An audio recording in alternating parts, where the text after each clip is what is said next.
Hi everyone, Aaron here for Zollotech, and it's a little bit past the middle point of the year, or actually quite a bit now, and many of you have been asking me what's on my iPhone. I normally do 3 videos like this a year, and so this is the mid-2019 what's on my iPhone video.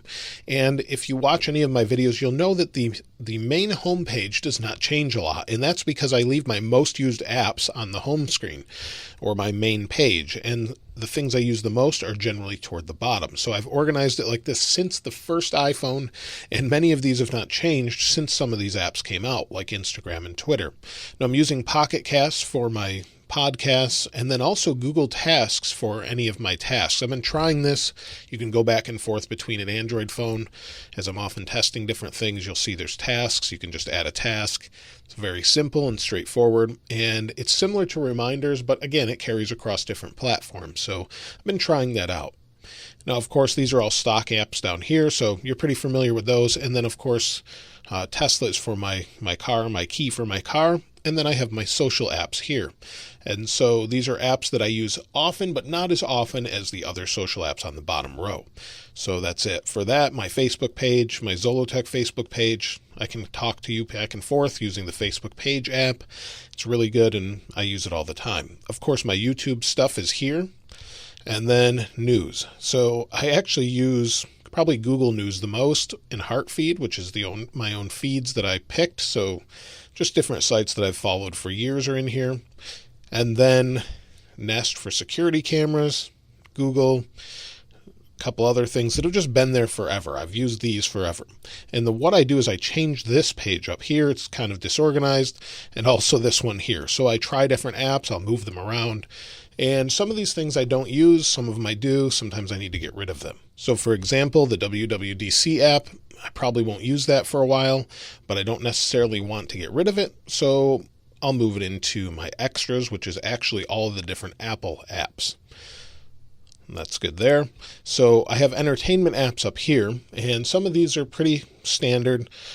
Some of my movies in here, Amazon Prime Video, Xbox, Fandango, and then I have an Oculus Quest, so that controls that as far as games and things like that, and then Fandango and Atom for movies, and Google Trips is actually discontinued, so let's get rid of that. Now under photos and video, these are things that I use when I need them.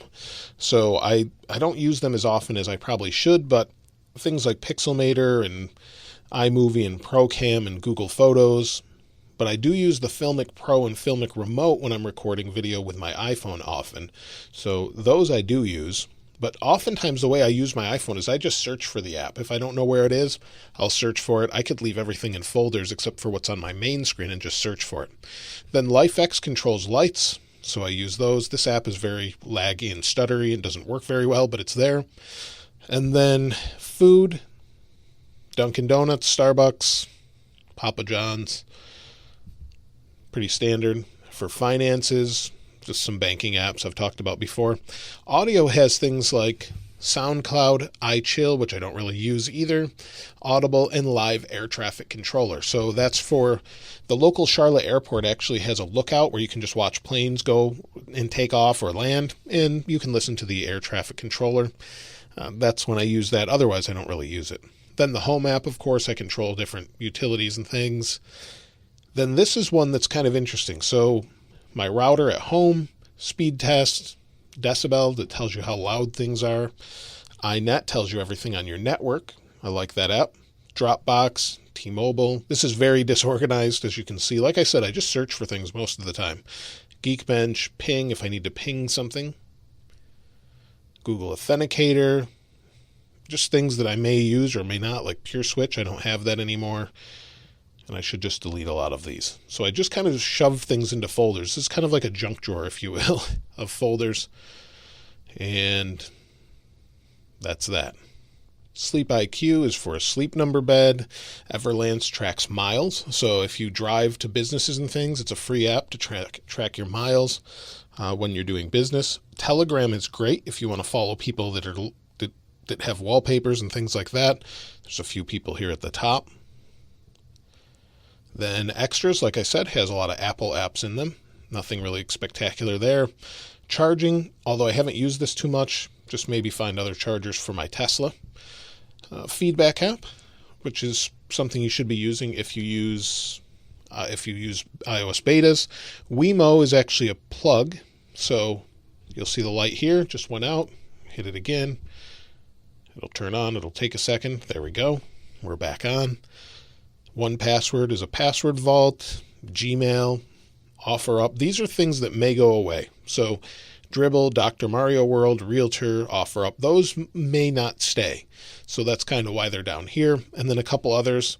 I need to put that in the social media one. I don't really use the app, but I have the account. Blink Video and Tweetbot. I think about using Tweetbot a lot, but then I always end up going back to the stock Twitter app. And that's pretty it. It's fairly boring, I think, on my iPhone, but those are every single one of my apps that I use regularly.